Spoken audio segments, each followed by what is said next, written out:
Here the question is to give an example for a metal which can be purified by the process of distillation. Distillation is a technique used to purify the metal, particularly those with low boiling points. It involves the heating of metal until it vaporizes and then cooling the vapor to condense it back into liquid or solid form. This method is often used for metals that are difficult to purify by other means. The major metals that can be purified by the distillation include zinc, cadmium and mercury.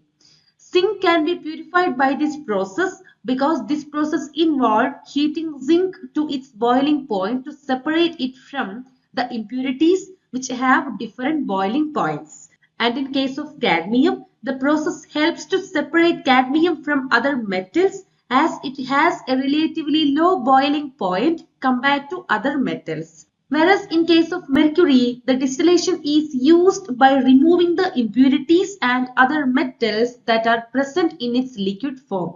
So distillation is effective for metals with significant differences in boiling point between the metal and its impurities. For metals with higher boiling points or those in more complex mixtures, other purification methods like electrolysis or chemical separation may be used.